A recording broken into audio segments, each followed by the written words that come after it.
네, 월스트리트 모닝 브리핑 함께 하고 있습니다. 지금 보니까 영국 엠최님이겠죠? 예. 금도 광고판에 등장을 했다고 영국이 요즘 금 판매가 많이 늘어나고 있나 봐요라고 댓글 올려주셨는데 저는 최근에 그냥 동네에 돌아다니다 보면은 금 거래소 해가지고 왜 우리나라 뭐 편의점처럼 그런 것들이 리테일샵이 많이 생겼더라고요. 그래서 이런 것들이 왜 이렇게 많이 생기지? 뭐 이런 생각도 좀 드는데 금 판매가 정말 많이 일어나고 있고 그 이유가 뭔지도 저는 굉장히 또 궁금해지는 대목이 많습니다. 관련해서도 추후에 저희가 또 주제를 잡게 된다면 이야기를 한번 나눠보는 것도 굉장히 또 흥미로울 것 같은데요. 자, 그러면 이어지는 월가의 소식 그래너리 투자자문 이완수 대표와 함께하겠습니다. 대표님 어서 오세요. 네, 안녕하십니까. 네. 요즘 금에 대한 투자를 좀 많은 분들이 관심을 갖나요? 네, 그렇죠. 이유가 뭘까요? 일단은 금값이 이제 온스당 2,000달러가 넘어가면서 전반적으로 이제 금이 향후 더 추가적으로 이제 상승할 수 있다 이런 기대감이 하나가 있고요. 왜 올라간다고 생각을 해야 되죠? 달러화가 약세가 되는 거죠. 몸으로 다 느끼죠. 그동안의 금 그렇죠. 가격의 상승은 다른 원인이 있었지만 그렇죠, 네. 앞으로 더 올라가게 만드는 주요 원인 중에서는 달러 약세가 달러 있다. 약세죠. 왜냐하면 이제 대한민국에서 많은 이제 그 자산가분들은 네. 자기들 실물을 갖고 있을 때 뭐 부동산도 있을 수 있겠지만은 부동산 가치가 지금 많이 안 좋아지고 있거든요. 그렇다고 보면 실물 쪽에서 전반적으로 지금 본인들이 보유하고 갖고 하기에는 금 가격에 대한 기대감이 좀 커졌죠. 그래서 실물도 또 뭐 그런 상황이다 보면은 이제 우리 서민분들도 네. 금을 딱히 어떻게 관리를 할까? 이제 가장 많은 게 금박에서 그냥 금 좀 사갖고 뭐 두꺼비 비슷한 뭐 이런 동물도 좀 열쇠라든지 뭐 많죠. 네, 이런 걸 또 선호하세요. 네. 네, 그런 측면에서 지금 아마 금이 조금 더 당분간은 좀 가격이 더 가지 않겠느냐. 네, 그렇게 지금 보여집니다, 지금요. 알겠습니다. 금에 대한 투자가 굉장히 많이 늘어나고 있는데 좀 차후에도 이러한 흐름이 좀 금 가격의 상승과 함께 좀 늘어날 것 같다라는 그런 말씀 잠깐 드려봤고요. 지난주 뉴욕 증시의 움직임 한번 쭉 정리 먼저 해볼까요? 네, 금융시장 한번 지표 한번 보시죠. 네. S&P하고 나스닥은 지금 7주 연속 상승을 했어요. 7주 연속. 7주 연속입니다. 대단합니다. 그래서 지난주 같은 경우에는 조정받지 않겠어라고 생각을 했었는데 결국은 또 이제 우리 연준의 비둘기파적 스탠스가 안정적 매크로 환경을 제시하면서 주식시장 같은 경우에는 이제 금리나 수혜주들, 그다음에 여기 이제 빅테크, 반도체, 전기차 관련주가 대부분 상승했다. 네. 이렇게 좀 보셔야 될 것 같고요. 그다음에 국채 금리가 많이 빠졌어요. 그래서 지금 10년물 국채 금리가 3.915%까지 예. 지난 8월 달 이후에 4% 밑으로 떨어졌습니다. 대단합니다. 여기에 이제 30년물 모기지 금리도 한 6.9%로 하락을 했습니다. 네. 그러니까 여기도 마찬가지로 8월 달 이후에 7% 밑으로 떨어진 거죠. 그다음에 여기 이제 방금 전에 금 얘기하면서 지금 나온 게 네. 달러 인덱스도 좀 102.55까지 떨어졌습니다. 그래서 시장에서 기대하는 것은 아마 한 95까지는 봐야 되지 않겠느냐. 왜냐하면 지금의 내년에 이제 피벗이 나온다 그랬을 경우에는 한 95까지 생각할 정도라 보면은 밑에 보시면 이제 금 가격이죠. 골드 가격이 지금 온스당 2,035달러인데 시장에서 보는 것은 한 2,300달러 정도까지 봅니다. 그러다 보니까 사람들도 이제 많은 이제 그 투자가분들이 몸으로 느끼실 수가 있어요. 이 정도면은 그러면 금을 좀 사야겠구나. 이제 그런 상황이고요. 비트코인은 이제 지난주에 조금 그동안 이제 급등세가 있어갖고 잠깐 이제 한 3% 정도 조정받는 이런 좀 모습을 좀 보여줬습니다. 네. 전체적으로 확인 한번 해봤고요. 이제는 업종별 움직임을 좀 보도록 하겠습니다. 네. 지난주 업종 한번 제가 차트를 한번 갖고 왔는데요. 부동산이 제일 높았네요, 상승률이. 네. 부동산하고 파이낸셜. 요 두 개가 일단 금리 인하죠. 죄송합니다. 자꾸. 금리 인하 수혜주로 보시면 돼요. 네. 다른 것보다 은행주 같은 경우 이제 자산이 제가 가치가 회복된다고 말씀을 드렸잖아요. 그 부분이 가장 중요합니다. 특히 이제 국채금리, 모기지금리가 막 떨어지잖아요. 그러면은 보유하고 있는, 그렇죠. 이제 보유하고 있는 국채라든지 모기지 채권들의 이제 가치가 다시 상승하는 거죠. 그러면은 그 은행이 가지고 있는 자산 가격이 올라가서 그 가치 그렇죠. 밸류가 올라가는 거군요. 보통 은행 같은 경우에 자산에 이제 그 국채라든지 우량 채권이라든지 아니면 이제 모기 채권을 전체 자산 중에 한 60%를 갖고 있어요. 그럼 이게 여태까지 올해 하반기에 엄청 많이 빠졌었거든요. 그런데 이게 다시 이제 회복이 될 수 있다. 요거 있고요. 좀 이따 또 하나 이제 제가 비용 절감 문제도 있다 하나 좀 말씀을 좀 드릴게요. 비용 절감? 예. 그다음에 리츠 같은 경우에도 다른 게 아니라 리츠는 이제 간단히 생각하시면 됩니다. 시장에서 자본을 조달해 갖고 부동산 관련돼 있는 다양한 자산에 투자를 해서 수익을 내는 구조예요. 그렇죠. 그러다 보니까 금리가 떨어지면 조달 비용이 떨어집니다. 그렇죠. 그럼 비용이 절감되고요. 그다음에 배당을 분기별로 일정하게 주기 때문에 배당 매력도가 올라가게 됩니다. 그래서 리츠 같은 경우는 이제 두 개가 다 보는 거죠. 그래서 우리가 생각하는 이제 부동산 산업보다는 리츠는 약간 좀 회사에 배당을 좀 많이 준 주식이다. 이렇게 좀 보시면 될 것 같아요. 이 두 개가 지금 아마 당분간은 그동안 저평가가 돼 있기 때문에 네. 아마 연말까지도 계속 저희들은 이제 시장을 끌고 갈 수 있는 요인이 될 수 있다 이렇게 보여지고요. 네. 이제 소재 쪽, 머티리얼스 쪽에서는 다른 것보다 금광주. 네, 아까 이제 계속 말씀드린 그 파트거든요. 그 다음에 또 하나가 신재생 에너지 관련돼 있는 소재주들이요. 왜냐하면 여기도 제가 말씀드렸듯이 금리가 인하가 되면은 여기도 마찬가지로 이제 PEF죠. 저기 프로젝트 파이낸싱의 조달 금리가 떨어지고 그 다음에 매출이 상승할 수 있는 여지가 되거든요. 그래서 여기도 지금 같이 한 4% 상승 가는 걸로 보시면 될 것 같아요. 그리고 뭐 컨슈머 디스크레셔너리 쪽 이제 경기 민감 소비자 같은 경우는 지난주에 전기차들이 물론 이제 리비안 같은 경우가 AT&T에다가 상업용 밴을 공급한다. 그다음에 테슬라는 옵티머스 젠 3 로봇도 이제 발표하고 이런 호재들이 좀 겹쳤고요. IT도 그렇다고 뭐 쉬진 않았습니다. 예, 지난주에도 계속 상승을 이어갔고요. 특히 이제 빅테크와 반도체에서 호재가 이어졌는데요. AMD가 신형칩, 그다음에 인텔도 가우디 3 신형칩을 계속 내면서 빅테크하고 반도체 쪽 같은 경우에는 계속 경쟁에 따른 신상품 출시라든지 비즈니스 확대 이런 것들이 계속 호재가 나오는 것 같습니다. 그래서 시장이 전반적으로 텔레콤은 좀 빠졌네요, 그렇죠? 네. 뭐 다른 것보다 지난주에 그 애플이죠. 애플이 이제 중국에서 들려온 소식이 중국 정부가 이제 국영기업과 정부 부처 공무원들에게 또 해외 브랜드의 전자기기 사용을 금지령을 더 확대하겠다 이렇게 애플뿐만 얘기를. 아니라 뭐 삼성에도 아주 그렇죠. 악재죠. 다 악재죠 이건요. 하여튼 그런 얘기가 나오면서 애플이 지난주에 조금 좀 밀렸어요. 그래서 텔레콤 서비스 쪽은 좀 마이너스를 기록했다 이렇게 좀 보시면 될 것 같습니다. 그래서 네. 말씀드린 대로 전반적으로 뭐 정유주까지 올랐으니까요. 시장 전반적으로 아마 산타 랠리 그렇죠. 크리스마스 지나고 이제 연말까지 이어지는 그 랠리가 아마 이 정도면 사그러지지 않을 것 같다. 네. 8주 연속 한번 가지 않을까 네. 이런 생각을 좀 해볼 수 있을 것 같습니다. 네.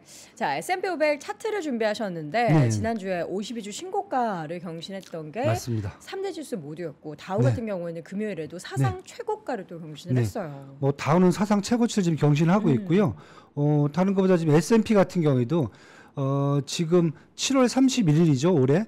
이때 4,588 그 연중 최고치를 이제 계속 넘어서서 지금 갱신하고 있고요. 2022년 1월 4일의 최고점인 4,793 거의 왔어요. 오. 그래서 이제 S&P도 지금 이렇게 차트상으로 기술적으로 보시면 거의 뭐 천장이 뚫린 상태예요. 그래서 천장이 예, 있나요? 미국 천장이 시장에는? 전에 잠깐 뭐 천장 비슷한 게 있었는데 예. 그냥 너무 쉽게 지금 뚫고 올라가는 것 같아요. 그쵸. 그래서 지금 시장에서 기대하는 것은 아마 연내 최고점을 돌파할 가능성이 커지지 않겠느냐 이렇게 지금 보고 있고요. 네. 나스닥 차트도 뭐 똑같습니다. 지금 일단 뭐 연중 최고치는 계속 갱신되고 있고요. 대신에 이제 여기를 같은 경우에는 역사상 최고치가 2021년 11월 15일이죠.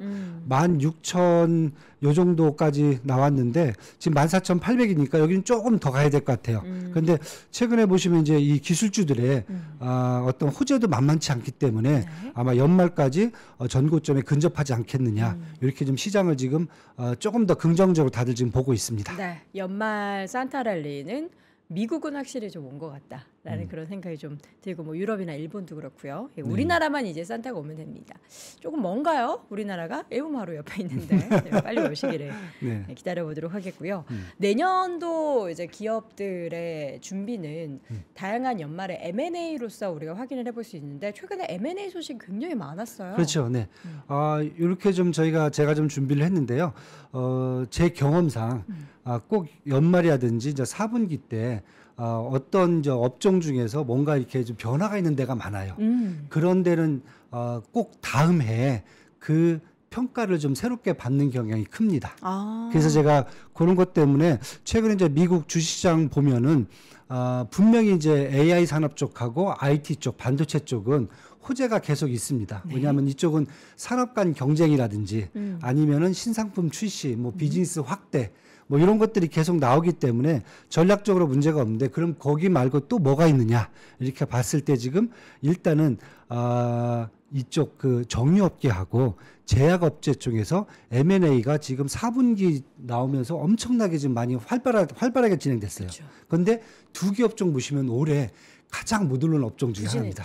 네, 그래서 아마 이 업종도 이미 그걸 확인하고 자체적으로 지금 뭔가 시장을 재편하고 있는 게 아닌가. 그래서 먼저 M&A 쪽을 좀 보면요. 정유업계 한번 볼게요. 정유업계 한번 보시면은 11월 달에 이미 제가 엑스모빌하고 이제 파이오니어 내추럴 리소스 시추업체거든요. 여기 합병이 있었고요. 쉐브론이 이제 셰일가스 업체인 헤스를 인수했고요. 그다음에 12월 달에 옥시덴탈 페트롤륨이 이제 크라운록이라는 셰일가스 시추업체를 인수하면서 버크셔에 있는 지분을 더 늘려서 27%까지 확대를 하는 거죠. 그래서 많은 분들이 그래요. 아니 이 정유업계는 이미 올드한 산업인데 앞으로 신재생 에너지 산업한테 밀릴 텐데 왜 자꾸 규모를 확대하는지 이해를 못하겠다 이렇게 얘기를 하는데 지금 이제 시장에서 리포트가 나오는 게 보면은 이제 에너지가 불확실성의 시대로 접어들었다. 그러니까 무슨 얘기냐면은 신재생 에너지죠. 뭐 탄소 중립을 위한 신재생 에너지가 앞으로 2050년까지 뭐 전체 에너지 뭐 60% 70%를 이제 뭐 이렇게 비중을 바꾸겠다. 그렇죠. 뭐 이렇게 얘기를 하고 있어도 결국 리포트에 따르면서 2045년까지 2045년 돼야 화석 에너지 소비가 정점을 찍을 것이다. 아직도 멀었다. 그러네요. 예, 이 얘기가 지금 나옵니다. 왜냐하면 선진국이라든지 이런 데서는 이제 문제가 없을 수 있겠지만은 예를 든다면은 전기차가 확대돼도 중요한 것은 전기를 생산하는데 당분간 화석 에너지는 더 사용을 해야 된다는 거죠. 그러니까 이게 아이러니죠. 그래서 이런 부분을 감안해서 지금 정유 업체들이 이번에 계속 또 규모를 확대하는 게 아닌가. 그랬을 경우에 내년에 지난번 말씀드린 대로 이제 생산량이죠. 가격은 좀 한 60, 70달러 선이 올라와도 떨어져도 만약에 생산량이 증가를 할 수 있다. 이러면은 기업은 P 곱하기 Q니까요. 그만큼 효과를 볼 수 있지 않겠느냐. 정유업계는 사실 최근에 계속 이제 주가가 좀 많이 흔들렸을 때는 뭐 중국 대응을 비롯한 경기가 좀 안 좋아지면서 수요가 좀 줄어들 것이다. 이에 대한 우려가 굉장히 크잖아요. 근데 내년에 또 막상 가보면은 수요가 줄어들 것 같았지만 더욱더 활발해지는 이제 경기를 부양시킬 만한 그런 여건들과 함께 또 수요가 어떻게 될지 알 수 없기 때문에 이번 M&A가 과연 내년도 그리고 앞으로 향후로 바라볼 정말 좋은 그런 선택이었는지 기대를 해보도록 하겠습니다. 정유업계와 제약업계도 잠깐 한번 볼까요? 네. 제약업계도 같은 경우도 이제 올해 화이자가 시젠을 3월달에 인수를 했어요. 그 이후에 이제 한 6월달에는 론자가 시나픽스를 인수를 했고요. 그다음에 일라이릴리도 10월달에 맵링크죠. 이 회사를 이제 인수를 했고요. 로슈도 11월달에 텔레반트를 인수를 했어요. 에브비는 11월달에 이뮤노젠 인수하고 이어서 바로 또 12월달에 세레벨 테라피티까지.